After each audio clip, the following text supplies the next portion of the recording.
Army presents The Big Picture, an official report produced for the armed forces and the American people.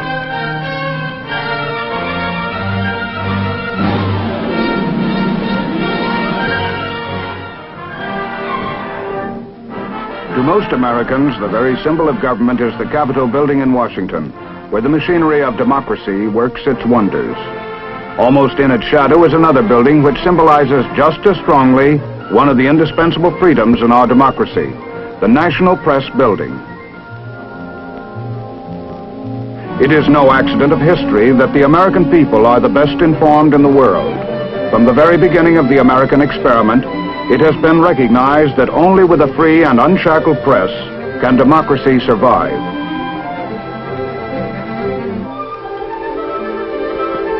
This recognition of the press's importance has given it a position of undeniable privilege and prestige in our society. But it has also placed upon it the grave obligation to keep the people truly informed. Nowhere is this obligation more certainly recognized. Nowhere is the responsibility more keenly felt than in the National Press Building. Its distinguished tenants have behind them a breadth of knowledge of our national life exceeded by no other group, a knowledge of the intricacies of the American scene in all its locations. For these men comprise the Washington bureaus of leading newspapers and news services throughout the country.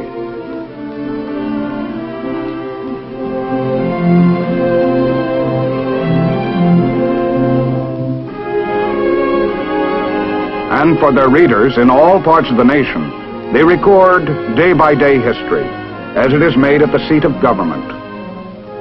The tradition of a responsible and professional press is heavy in this building, where the proudest trophies are the press plates of memorable front pages.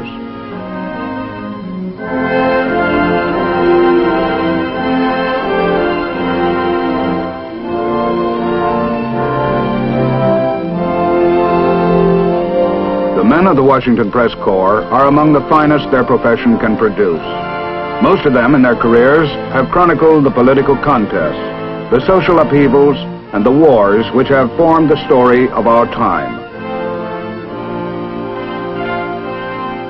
One of the most respected members of the Washington Press Club is its president, Mr. William Lawrence of the New York Times Washington Bureau. He is here shown introducing General Maxwell D. Taylor to the National Press Club on the occasion of General Taylor's retirement as Chief of Staff of the United States Army.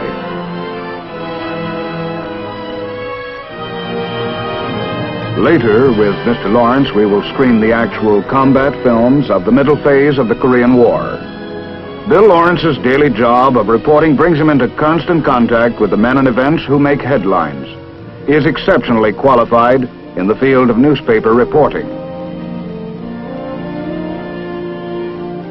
In his 18 years with the New York Times, Bill Lawrence has covered some very significant stories.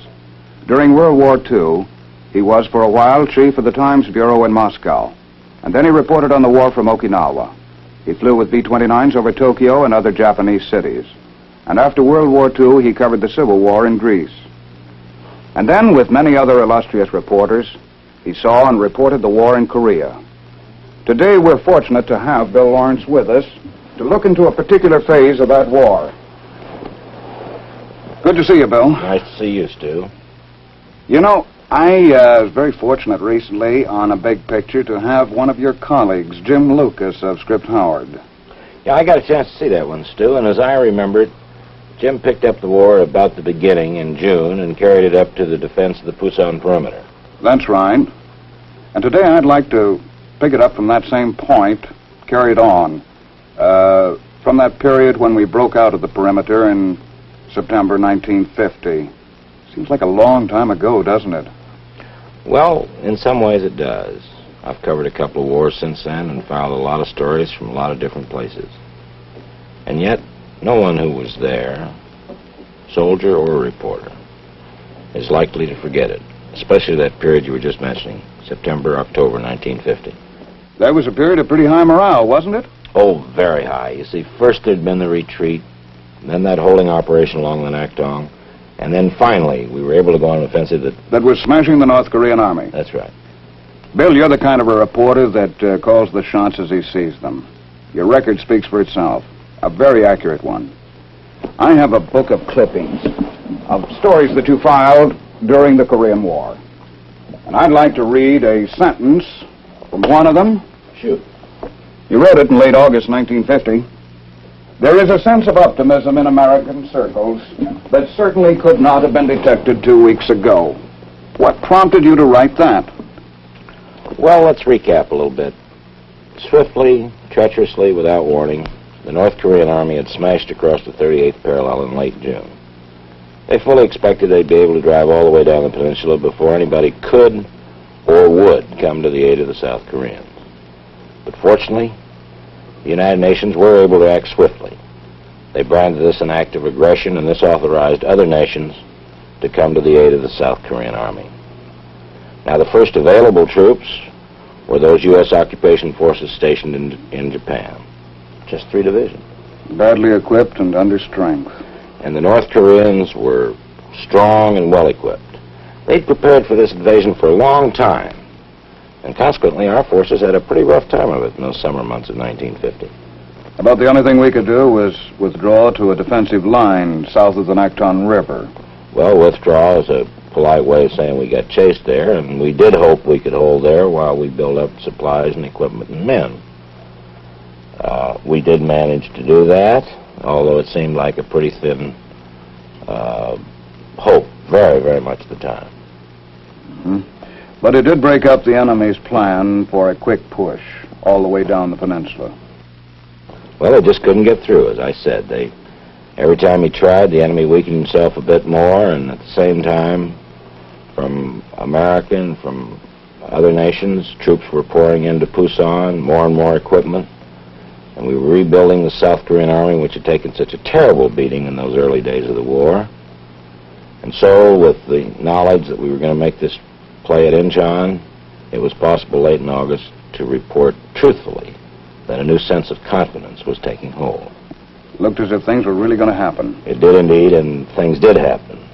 More swiftly and on a grander scale than anybody could have dreamed the day I wrote that story.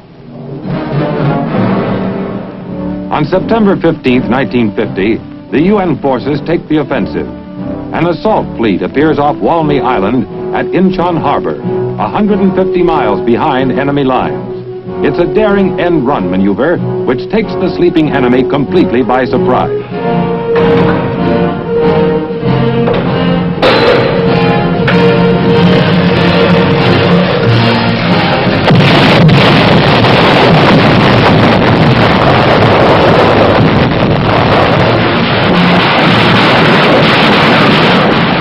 At 0630 hours, the Marines begin the assault. The naval barrage has cleared the way for them, but this is still a risky operation. Headquarters must gamble on the first try being good. Incheon's violent 30-foot tides leave no time for a second attempt. We had orders to neutralize resistance and do it fast. Dig them out and cover up the holes.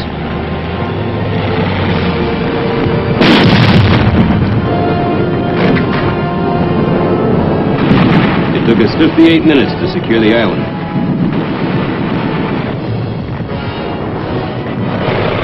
With the next tide, more Marines move into the streets of Incheon itself. They meet little resistance, and within hours the city is secure. The big gamble has paid off. With the surrender of Incheon's modern harbor, the back door to Seoul is opened wide. Simultaneously in the south, the reinforced 8th Army breaks out of its Pusan stronghold, splitting the encircling Red forces as it thrusts across the Nakhtong River to begin its drive northward. At Incheon, the 7th Infantry Division swarms ashore to strengthen the UN foothold in the north. Thousands of enemy troops are being trapped in the southwest as the Pusan spearhead races north to join up with Incheon forces. On the way to Seoul, we took a good many prisoners, too. But they didn't come easy.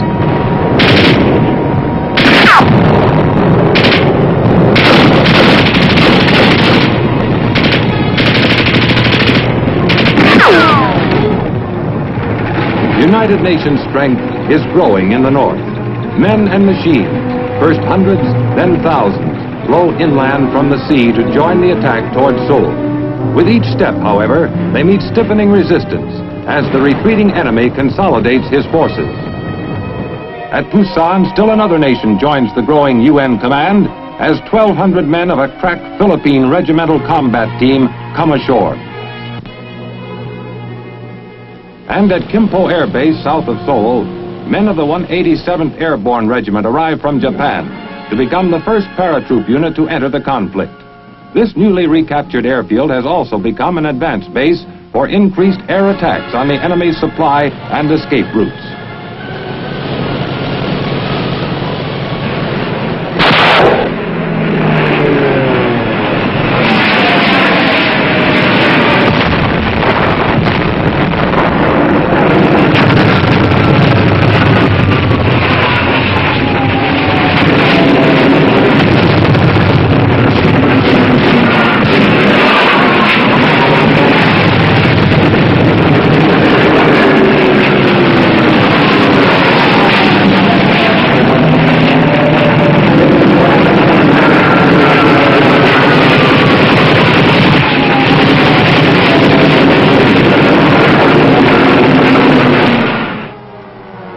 As the spearhead from Busan gathers momentum, columns of transport barrel northward against a disheartened enemy.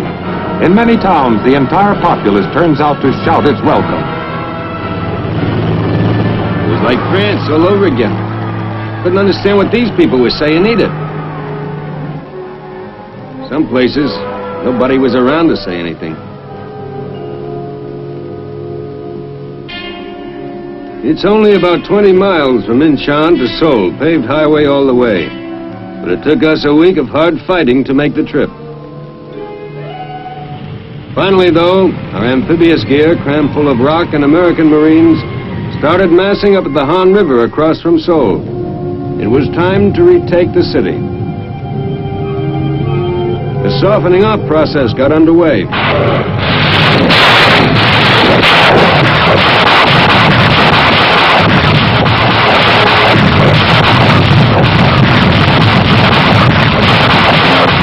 The Han River crossing means a full-scale amphibious operation, since the Han, here near its mouth, is well over a mile across. The Reds who had thrown back an earlier night attack were gone, pulled out to dig in among the streets of Seoul itself. The battle for Seoul was rough.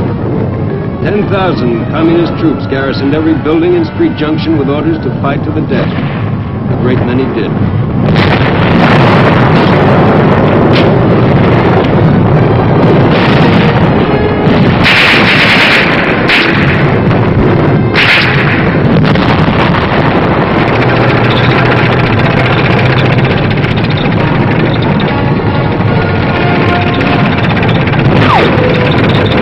The shattered city is retaken September 26th. During the battle for Seoul, the trap is closing swiftly about Red forces in the southwest.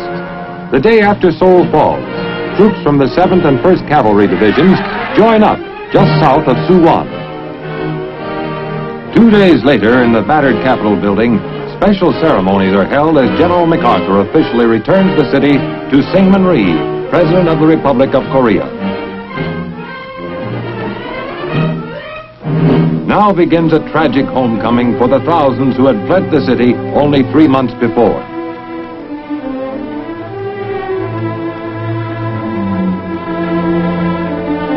You'd look at these people, scratching through the ashes of what used to be their homes, wonder where they got the guts to go on. Still, I guess we'd do the same back home if it came to that.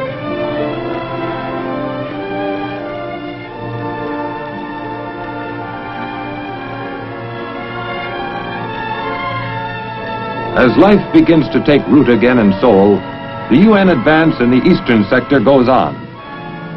On September 30th, ROC forces reach the 38th parallel.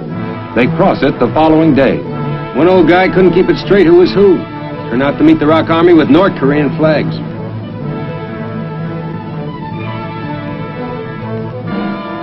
The end of September finds the war back where it started, but the cost has been great. On October 6th, at a UN cemetery between Seoul and Incheon, Major General O.P. Smith, 1st Marine Division Commander, honors Marine dead.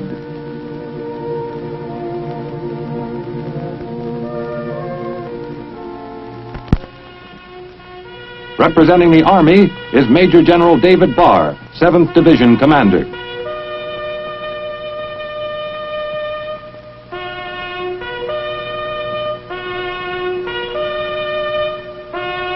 Korean troops are honored by Colonel Pak In-yip, commanding the ROK 17th Regiment.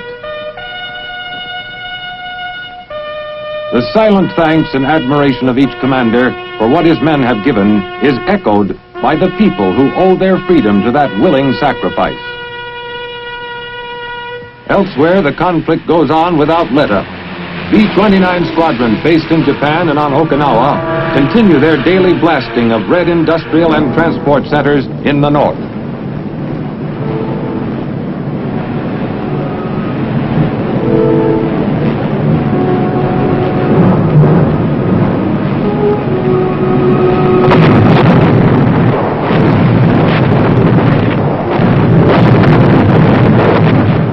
For us, it was a funny situation. A commuter's war, somebody called it. You'd eat breakfast with your wife and kids, spend the day over some rail center or factory or harbor, and head back home to sleep in your own bed at night. Funny situation.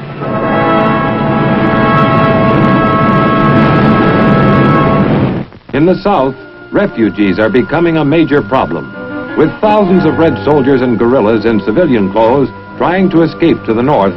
Each refugee must be individually, time-consumingly screened. To the north, events are moving so rapidly that reinforcing units are hard-pressed to keep pace with the UN advance.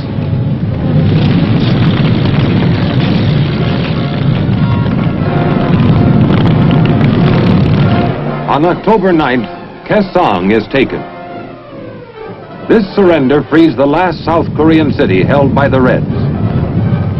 Then on the east coast, Wonsan. Just 2 days after the fall of Kaesong, ROK 3rd Division troops seized the port of Wonsan, having marched 287 miles in 20 days to get there. They met little resistance.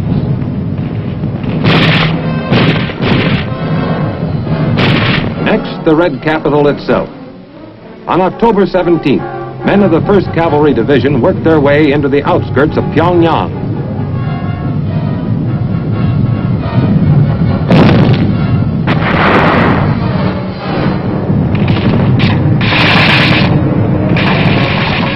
In less than 24 hours, the North Korean capital is in United Nations hands.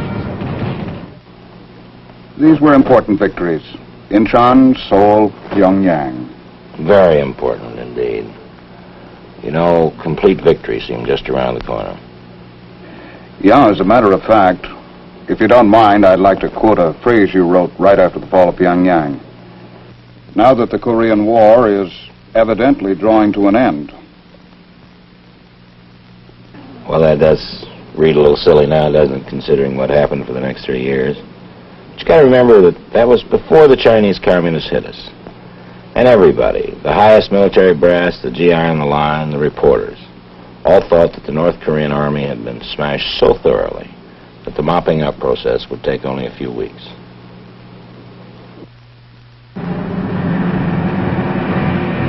Psychological warfare plays an important role at this stage of the fighting.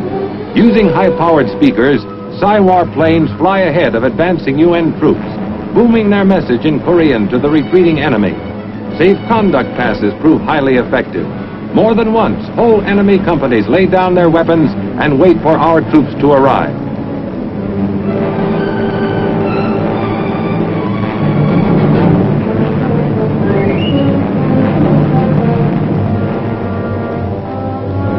Two days after Pyongyang falls, our first combat airdrop in Korea gets underway in an attempt to cut off retreating Red forces north of Pyongyang.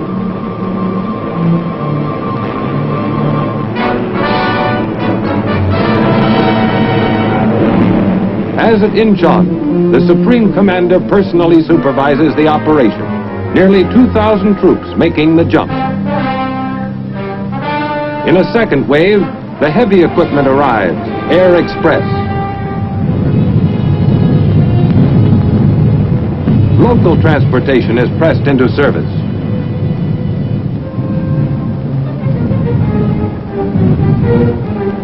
Next day, 1,800 reinforcements jump, but the enemy has already fled northward. In the east, ROC forces continue their headlong charge north from Wonsan to take Hungnam. Meantime, a Navy task force is waiting off Wonsan. 3,000 enemy mines had to be cleared from beach approaches before the Marine Force could come ashore. It was a delay, but we could afford it. The rocks had made us a welcome present, a beach with no enemy guns on it. The whole division came ashore with nothing worse than a few wet feet. The mission now is to press this advantage, continue the attack toward the Yalu. Swiftly, the Marine Force moves in on red-held villages and towns.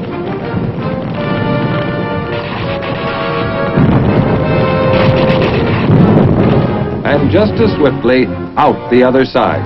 Spirits are high. 3 days later, and more than 100 miles closer to the Yalu, the 7th Division makes its landing at Iwan. Ships of every description swarm into shallow water to disgorge 7,000 men and their machines. Their only opposition, the deep loose sand of Iwan's beaches.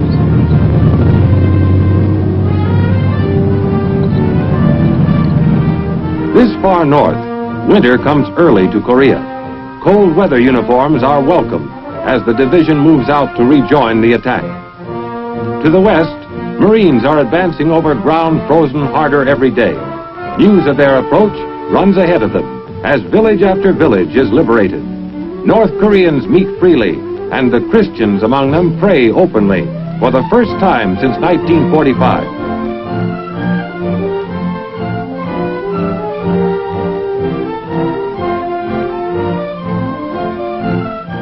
The shattered communist forces are pulling back into the last corner of this peninsula they had set out to conquer. UN troops follow as fast as the tortuous terrain and increasing cold will allow. In the eastern sector, it is difficult even to keep contact with the retreating enemy. In the central sector, however, prisoners taken during a strong Red counterattack give warning of potential danger. Many of them wear the quilted uniform of Communist China. Meantime, in the Northern Sea of Japan, winter is giving our offshore forces a taste of things to come. Even routine supply operations are becoming a nightmare of icy wind and pitching decks.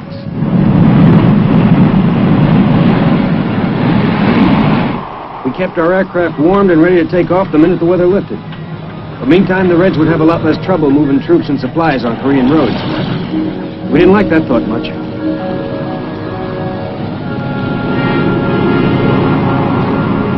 Ashore, the Chinese forces have pulled back, leaving a clear road to the Yalu. The village of Haisanjin huddles against the banks of the Yalu across from Manchuria. Here, men of the 7th Division set up their outposts. It seems a sorry spot to spend Thanksgiving Eve. But from bases in the south, cargo planes are already taking off, setting courses northward across the frozen miles. They carry crates rigged for airdrop and labeled Perishable Rush.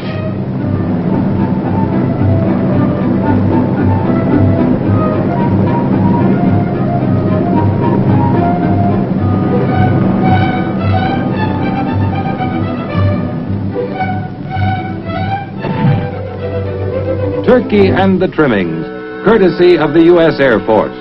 All over Korea, mess kits overflow with steaming potatoes, giblet gravy, cranberry sauce, the works. Along the Yalu, everything is quiet. Every man, no matter what his duty for the day, shares in the traditional feast of gratitude.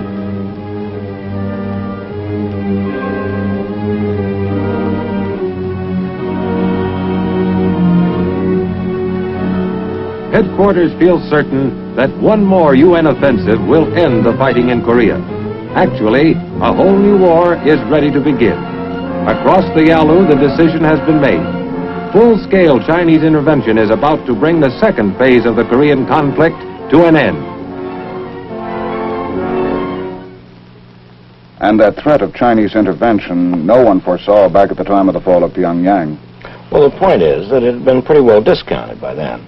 I think many of us, most of us, felt that the Chinese would hit us when we came into Incheon, or never.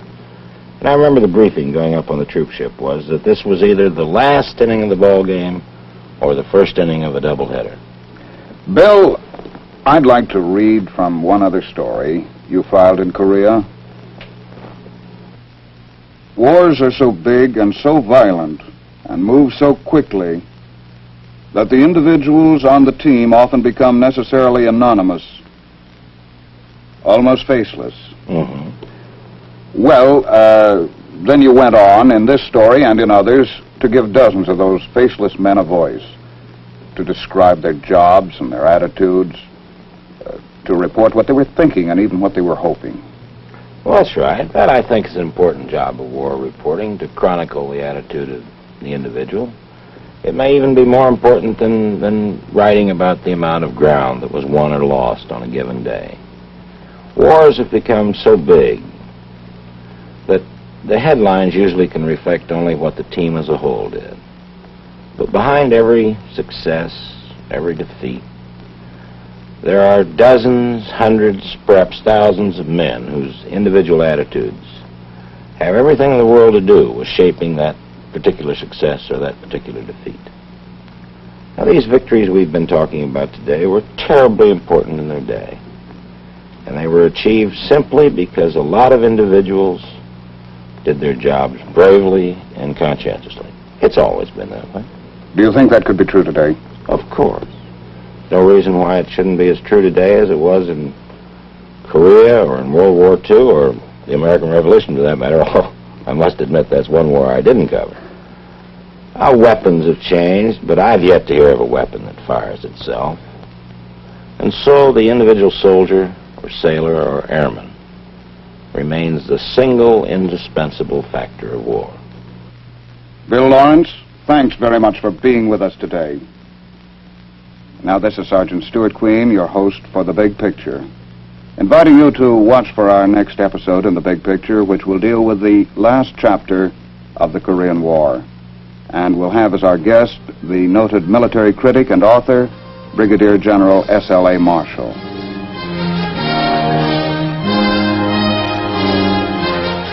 The Big Picture is an official report for the armed forces and the American people. Produced by the Army Pictorial Center. Presented by the Department of the Army in cooperation with this station.